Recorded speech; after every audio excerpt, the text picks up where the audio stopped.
សួស្តីពុកម៉ែបងប្អូនទាំងអស់គ្នាថ្ងៃនេះមាន Redmi A5 មកធ្វើការណែនាំជូនពុកម៉ែបងប្អូនណាតម្លៃត្រឹមតែ$79ទេមានទំហំ RAM រហូតដល់ 4+4 memory 128GB ណាពុកម៉ែបងប្អូនទាំងអស់គ្នាបំពាក់ទៅដោយកាមេរ៉ា32 megapixel ចាគឺថាថតច្បាស់ល្អតែម្ដងទំហំថ្មរហូតដល់ 5200 ម៉ោងអាំពែចាគឺយើងប្រើមួយថ្ងៃពេញណាពុកម៉ែបងប្អូនទាំងអស់គ្នាមានទំហំអេក្រង់រហូតដល់ 6.8 អ៊ីងណាពុកម៉ែបងប្អូនទាំងអស់គ្នាចាហើយបើពុកម៉ែបងប្អូនទាំងអស់គ្នាចាប់អារម្មណ៍ពណ៌មួយណាអាចមើលបានណាមានពណ៌ខ្មៅចាជាមួយនឹងពណ៌ទឹកសមុទ្រគឺឡាយបែបរលកសមុទ្រតែម្ដងចា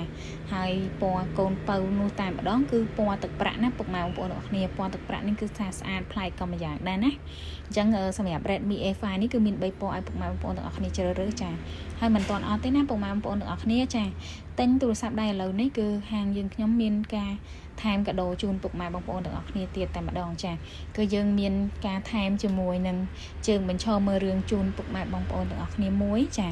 ហើយក៏មានថែមជាមួយនឹងកាស Bluetooth ណាពុកម៉ែបងប្អូនទាំងអស់គ្នាចា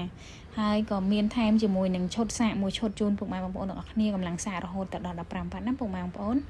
ហើយក៏មានថែមជាមួយនឹងស្រោមចាក៏មានជាមួយនឹងជលចាក់ស៊ីមកដែរណាហើយអត់តន់អស់ទេណាពុកម៉ែបងប្អូនចាគឺមាន screen ឲ្យពុកម៉ែបងប្អូនទាំងអស់គ្នាមួយទៀតតែម្ដងអញ្ចឹងបើពុកម៉ែបងប្អូនទាំងអស់គ្នាចាប់អារម្មណ៍អាចតាក់ទងមកបានណាតម្លៃត្រឹមតែ$79ទេណា